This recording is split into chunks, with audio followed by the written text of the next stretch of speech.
Esta es la cátedra número 8. Les doy la bienvenida a tu espacio interior. Continuaremos practicando la lectura con temas de conciencia crística como lo es este extraordinario libro. Cátedra número 8. Poder del pensamiento. Fuerzas que controlan la inteligencia. Hemos visto cómo la inteligencia controla la mente. Ahora debemos de ver qué fuerzas controlan la inteligencia.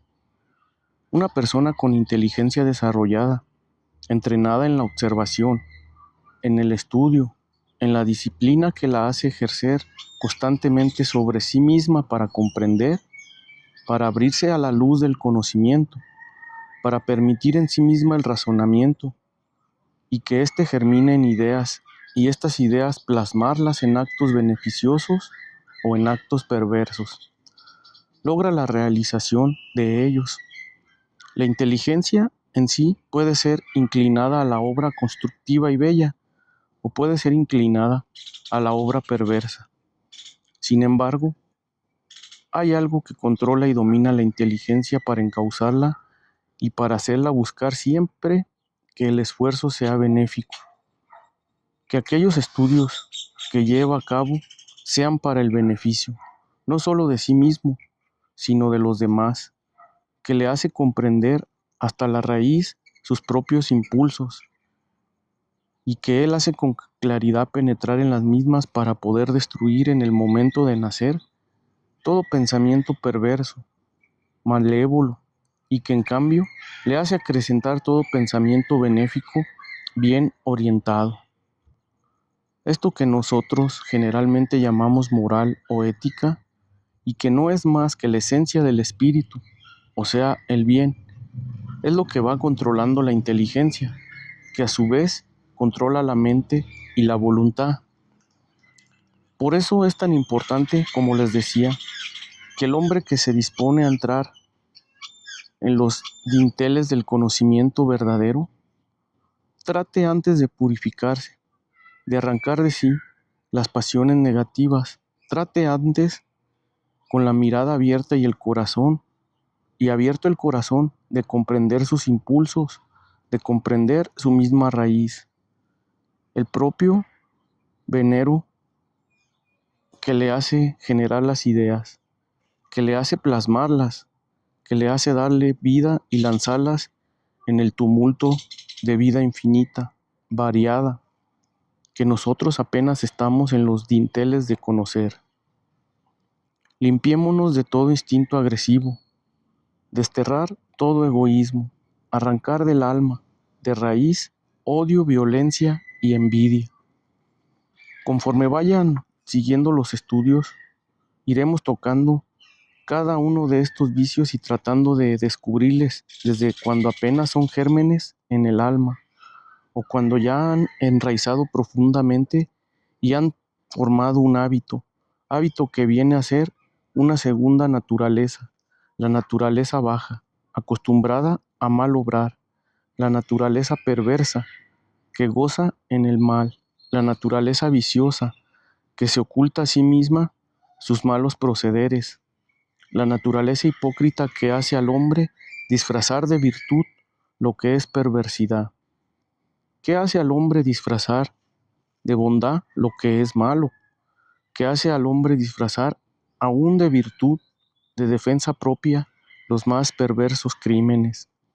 Estamos descubriendo al hombre como el hombre es. Estamos descubriendo a la criatura que se encuentra en distinto grado de evolución. La criatura que va marchando por el sendero de su propio perfeccionamiento y que valientemente ha comprendido que para poderse perfeccionar, para poderse corregir, para poder progresar, tiene que conocer sinceramente, verdaderamente, su parte negativa, su parte más nauseabunda, su parte virtuosa y su parte excelsa, porque todas esas facetas se encuentran en el hombre. El hombre tiene todas emanaciones en sí mismo, aún en el ser que vosotros consideramos más vil, en el ser más despreciable hay vestigios de la esencia espiritual.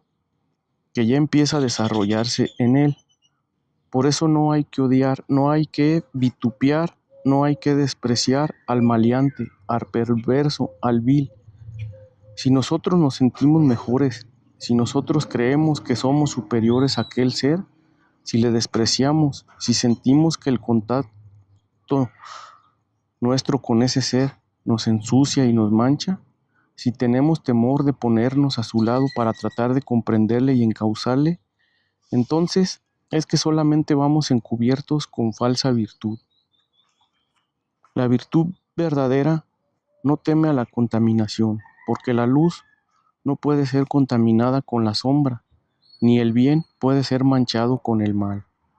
El bien verdadero, no el falso bien. La verdadera luz, no la luz falsa. El reflejo de la virtud. Cuando el hombre, aun siendo tentado para cometer un acto en provecho o para delicia de sí mismo, pero en detrimento de su hermano y semejante, siente dentro de sí el grito de repulsa, el grito de alerta que le da su espíritu, y oye a la mente espiritual que le dice: despierta y ten cuidado, no vayas a ser arrastrado a cometer acción denigrante. Y ese hombre, aún a pesar de verse acometido por la tentación, no sucumbe a la misma. En ese hombre ya va haciendo cuerpo de naturaleza la esencia del espíritu, o sea, la esencia del bien, que le impide cometer un mal.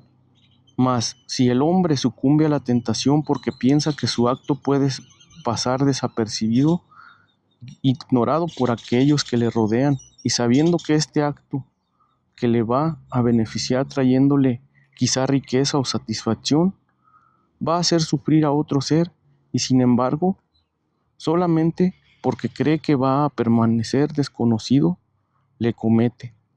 Ese ser no ha adquirido virtud verdadera, solamente la falsa virtud.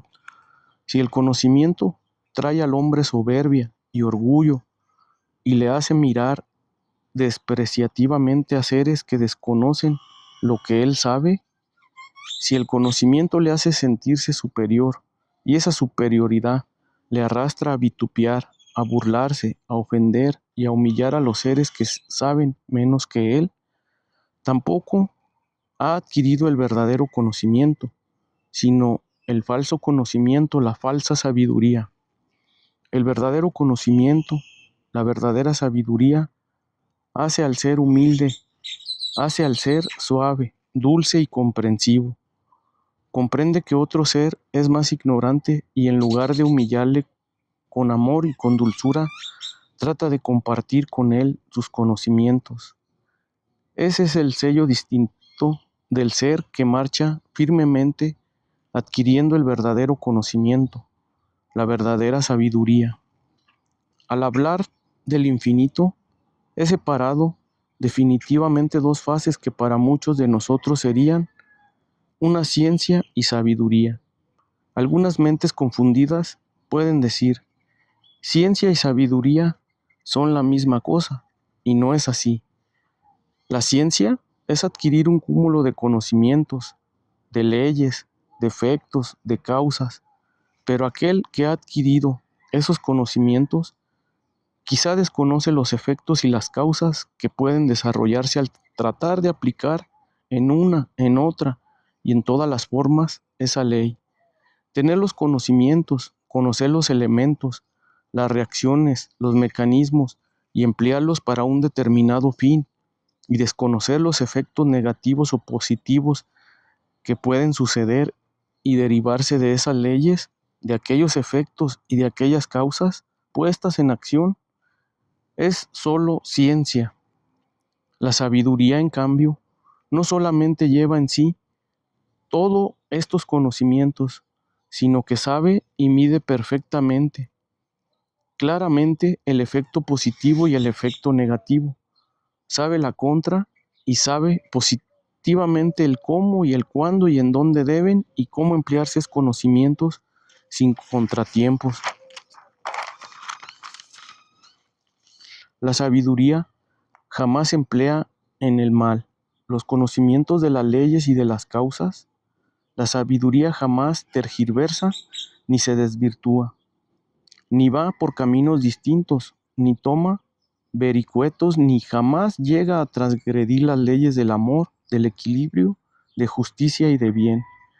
En cambio, nosotros conocemos sabios de ciencia humana que tienen grandes conocimientos de la materia y de las leyes que la rigen, que empiezan a emplearlas y las emplean en una forma nada sabia. Las emplean en una forma verdaderamente negativa y destructiva, y no tienen el poder de controlar los efectos de estos elementos sueltos, de estos elementos desbocados que nos están minando y de que todos nosotros estamos siendo víctimas ya. Están contaminando los elementos, como nos decía en anterior explicación. Los elementos han sido grandemente heridos, lastimados y desorganizados, porque el falso sabio de la tierra ha usado energías que no tiene el poder de controlar y las ha puesto en nuestra órbita, las ha soltado en los ámbitos, en los planos bajos que nos tocan a nosotros y están desequilibrando y desarmonizando los elementos, y lo estamos viendo y lo estamos palpando, y muy pronto lo palparemos en forma dolorosa. Esos falsos sabios de la tierra que se creen superiores a sus hermanos y que han tenido en sus manos conocimientos de ciertas leyes ineludibles, leyes fijas que rigen en la materia, ellos son reos ante la justicia divina por haber mal usado estos conocimientos. Solamente están demostrando su pequeñez, están demostrando su falta de sabiduría, están demostrando que aquello que nosotros llamamos moral y que no es más que la esencia espiritual, se encuentra muy entorpecida en ellos y que están ensoberbecidos. La esencia espiritual, que es el bien, es quien debe regir la inteligencia, la voluntad y la mente para controlar las energías que el hombre tiene en sí, para que su obra sea positiva y para que no sea un reo ante la divina justicia y ante la divina sabiduría. Conocimiento sin el bien, conocimiento sin la esencia espiritual, solamente sirven para desorientar más aún al hombre, para convertirle en un ser perverso, con una perversidad cada vez mayor. Por eso, viendo que la enseñanza elemental para nosotros es el bien, es el amor, es la justicia, vino nuestro Maestro ante nosotros para enseñarnos y empaparnos de amor, de justicia, de amor al bien. Algunos de nosotros nos equivocamos cuando conocemos ciertos pasajes de la vida del Maestro. Algunos de nosotros habemos oído que antes de que nuestro Maestro se dedicara a enseñar, cumpliendo y llevando a efecto la misión del Verbo de Dios, de Maestro de las almas, tuvo una purificación de 40 días de meditación, 40 días de ayuno, 40 días en que su espíritu se puso constantemente en contacto con el Absoluto, con el Padre Celestial, días en los cuales trató él de penetrar y penetró profundamente en la constitución de la compleja alma humana, días en los cuales penetró en el reino de las tinieblas del ser embrionario, del ser que apenas empieza su evolución. No me refiero al ser embrionario en el vientre de la madre, sino al ser que ha entrado apenas en la evolución del alma. En esos 40 días el Maestro conoció el alma humana plenamente, porque algunos de nosotros creemos que el Maestro, el Verbo, Cristo Jesús, evolucionó como nosotros, pero no. El Maestro cuya mente nos está hablando en este instante no evolucionó como el ser humano. No, Cristo Jesús fue uno con el Padre desde un principio, porque en todos los tiempos fue y es su verbo, fue y es su vibración. Él no tuvo alma que purificar, Él no tuvo alma que perfeccionar, porque Cristo Jesús es esencia espiritual. Cuando el hombre no puede ascender a las alturas, trata siempre de bajar a nivel de aquello que no comprende. Así que ha tratado de dar un sello de humanidad a la esencia del Verbo encarnado, quien encarnó en un cuerpo humano. Fue una partícula de la esencia del Verbo divino del ser. El Verbo, que hecho carne como el Maestro, vino a enseñarnos lo que el hombre, con tener alma imperfecta, con todo y ser inferior a él, puede llegar a adquirir, porque algunos dicen, si Cristo fue tan puro, si Jesús pudo controlarse y sobreponerse a toda tentación, no es mérito, porque Él era superior al hombre. En verdad, era superior al hombre, porque Él nunca tuvo necesidad de hacer evolucionar una alma para llegar a espiritualizarse. Pero el hombre que tiene alma y que ha tenido que verse asediado por toda tentación, que ha tenido que ascender por la escala de la evolución y que puede caer en todas las tentaciones, también ha sido dotado de la esencia espiritual que es el Cristo. Ha sido dotado de la esencia espiritual que va en cada hombre y que es idéntica al Cristo. Eso sí, en la esencia espiritual, no en el alma del hombre. Pero Cristo Jesús, en esos 40 días en que meditó, se adentró profundamente en el alma del hombre. Siguió segundo a segundo la célula primaria en evolución a través de todos los reinos hasta llegar al alma del hombre. Conoció el alma del hombre desde el principio de su evolución como alma humana. Comprendió todas sus complejidades. Supo que la tramazón de que está formada. Comprendió sus debilidades, sus flaquezas, sus virtudes, sus grandezas. Palpó su temple y conoció al hombre hasta el instante en que su alma era completamente espiritualizada, transmutada el alma, del alma en espíritu, en esencia espiritual. Esas grandezas el hombre está abocado a llegar a adquirir. Cada uno de nosotros tiene que llegar, sin poderlo eludir, al momento en el que su alma sea totalmente transmutada por la esencia espiritual, y entonces el alma, que muchos creen que el cuerpo álmico se desintegra, queda completamente transmutada en esencia espiritual. Es lo que pasó con el cuerpo de Jesús. Todavía el hombre lucha, se obstina creyendo que el cuerpo de Jesús fue arrebatado a los cielos, o que el cuerpo de Jesús fue escondido por los discípulos, o que el cuerpo de Jesús fue arrebatado y llevado a otro lugar.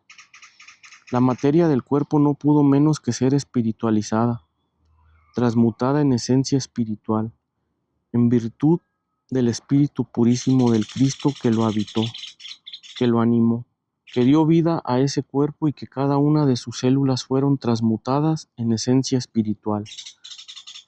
Esto pasa con todas las almas cuando ya han llegado a ser transmutadas por la esencia espiritual.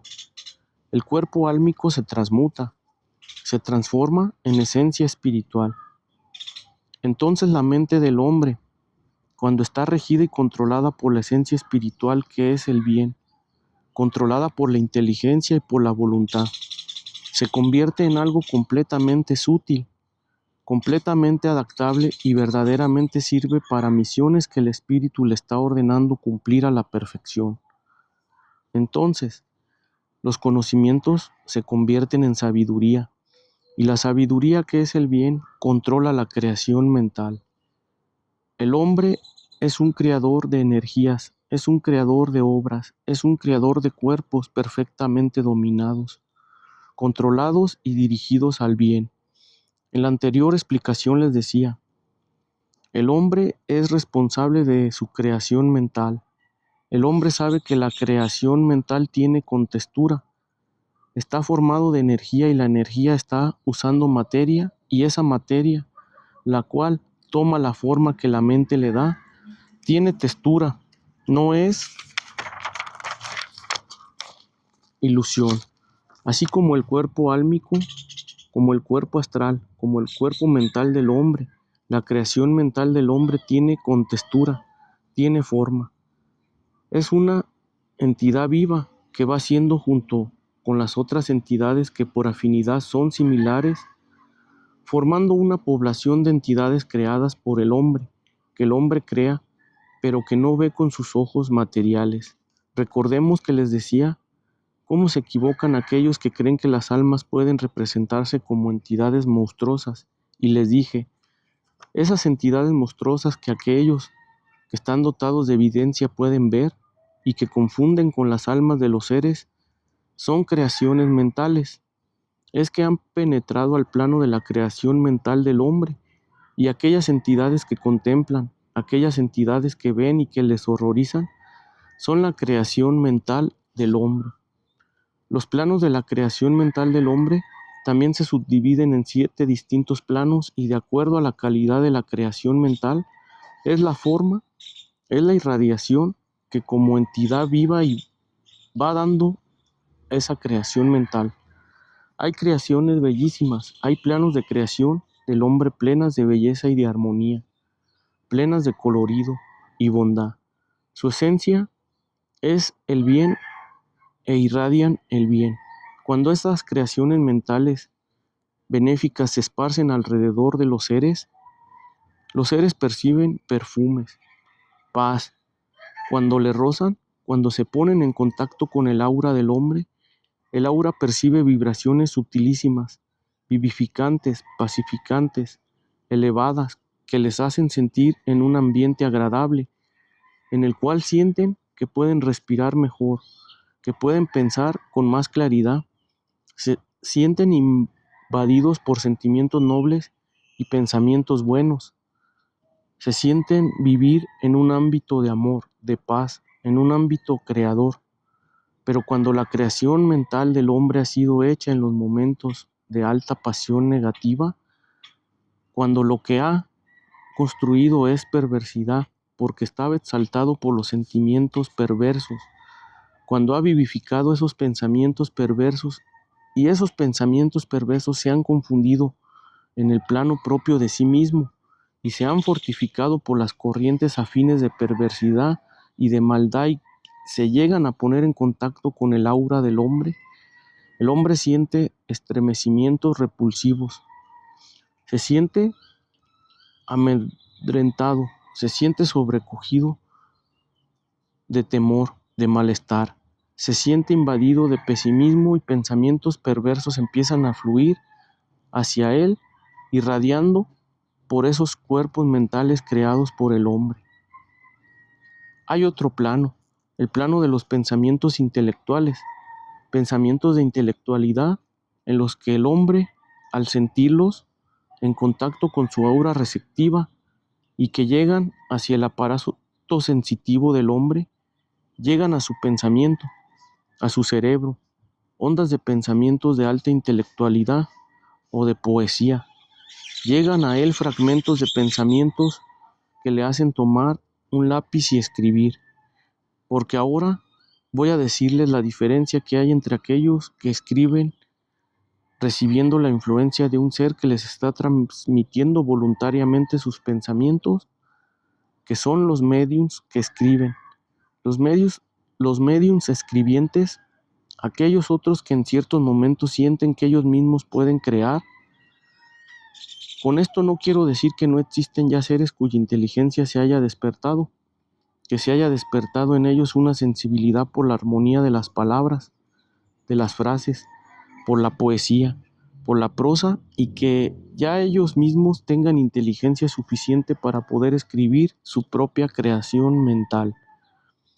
Pero todos estos pensamientos, todas estas oleadas de sentimientos benéficos, de pensamientos ideales, de pensamientos de belleza, de armonía, de poesía o de pensamientos de negatividad, influyen en el hombre, influyen en cada uno de nosotros.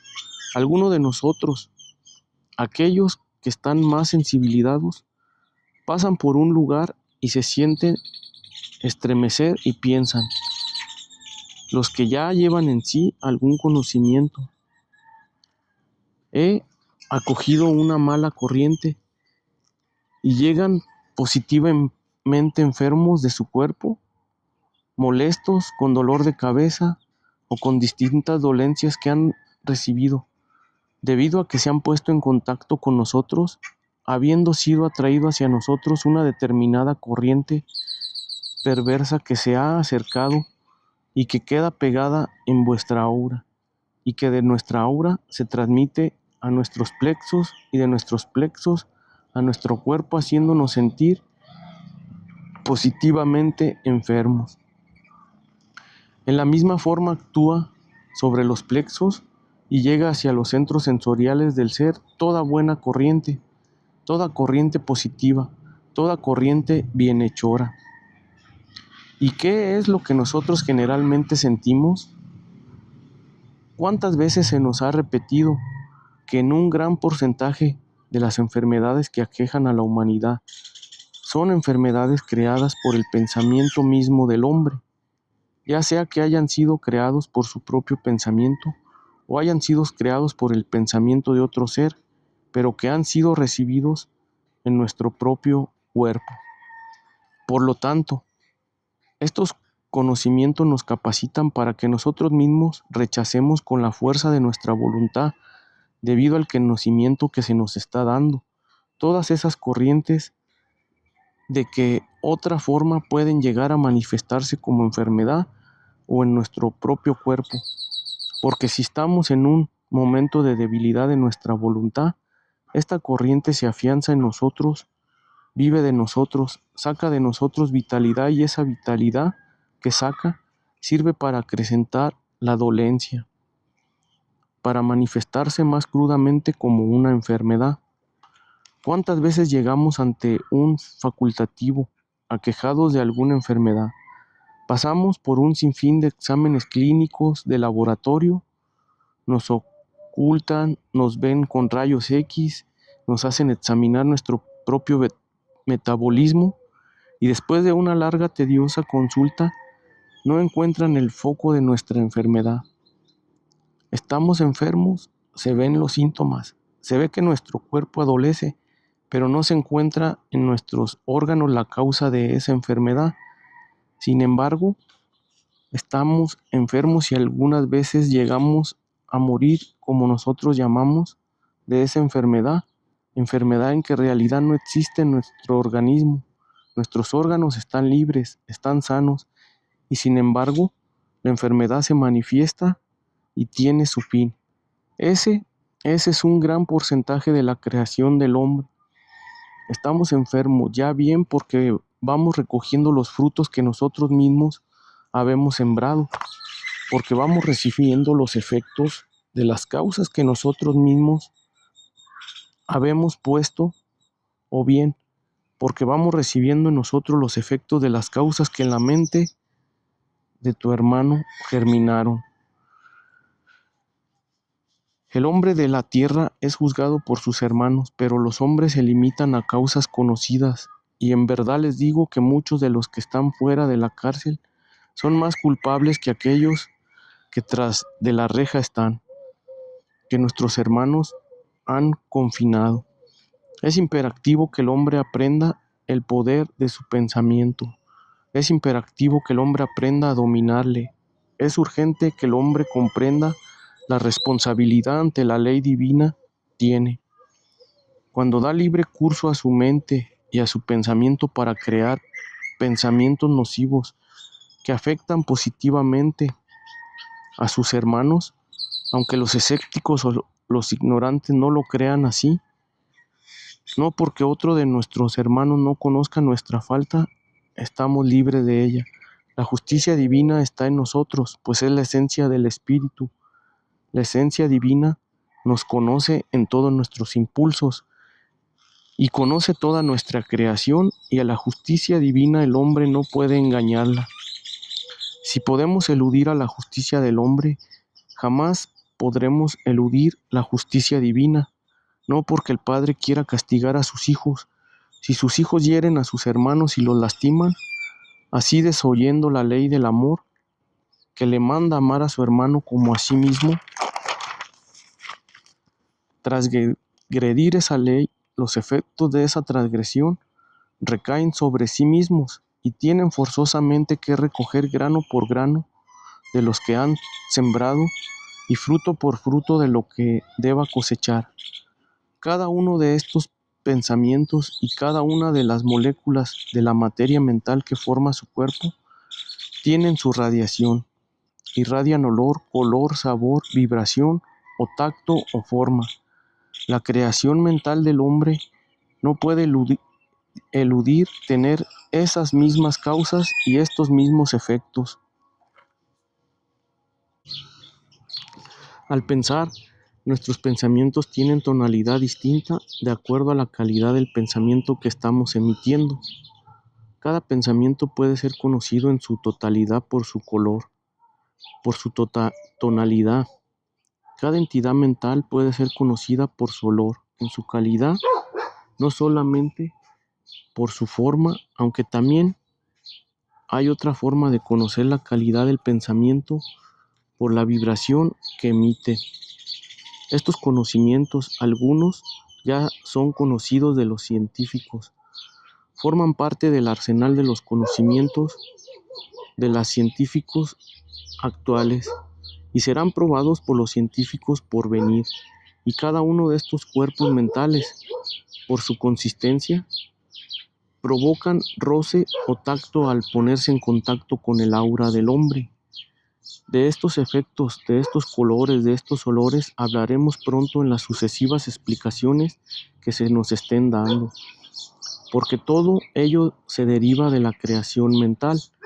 Si el hombre puede ser conocido en su evolución espiritual de acuerdo con la coloración de sus pensamientos, la humanidad de un planeta puede ser conocida en su grado de evolución moral o esencia espiritual, de acuerdo con el colorido de la corriente de los pensamientos, porque si en el aura del hombre se reflejan los colores de los pensamientos de su mente, todo planeta irradia el color de las vibraciones de los pensamientos de la humanidad que en ese planeta vive, y desgraciadamente para nosotros, habitantes de la Tierra, desde los planos, desde los altos planos en el planeta Tierra, es conocido por sus bajas vibraciones, es conocido por su baja esencia espiritual que es casi nula en un gran porcentaje de nosotros,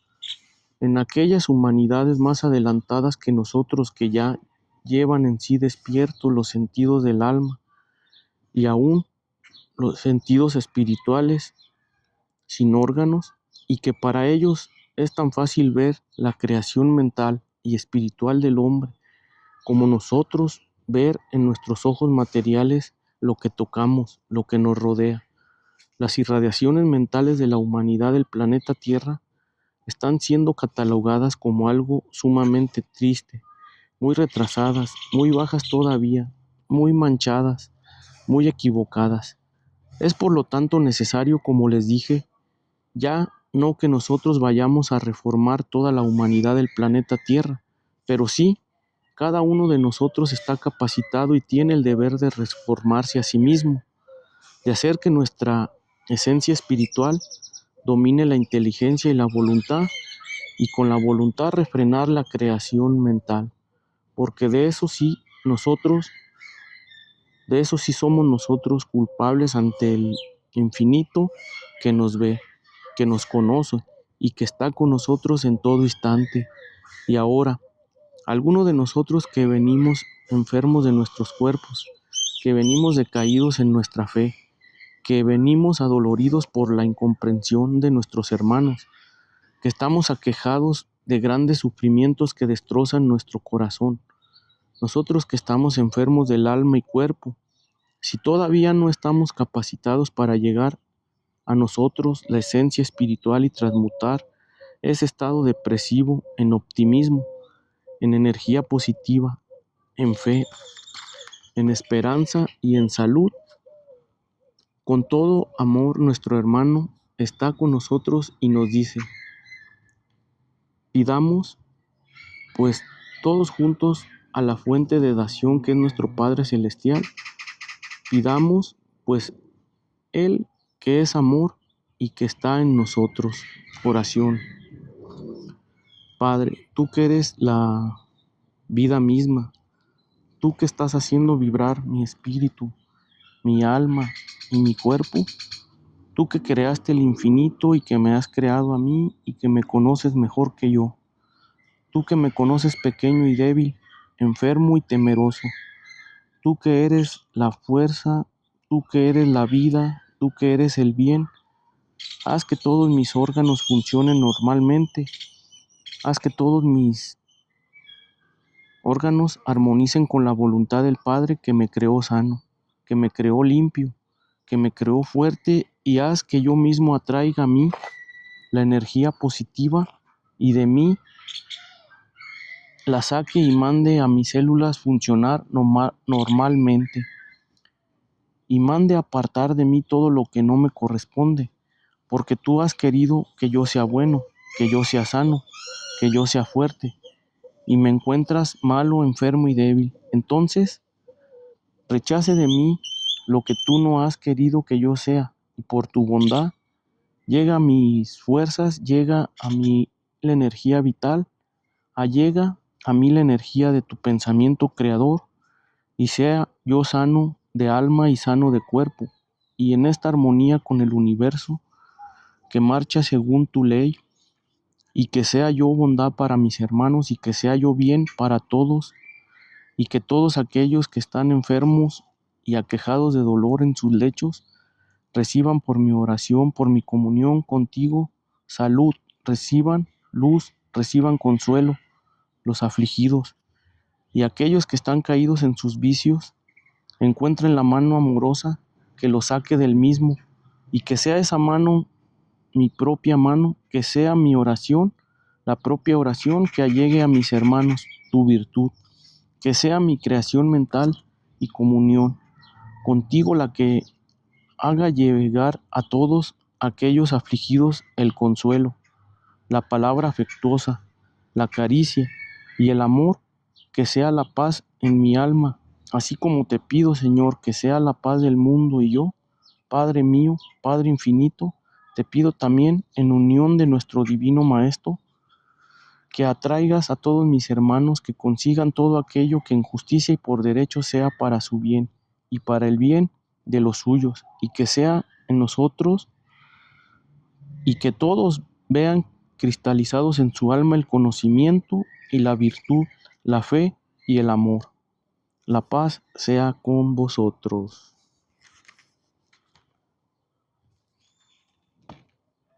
Nos vemos en la siguiente cátedra. Están en tu espacio interior.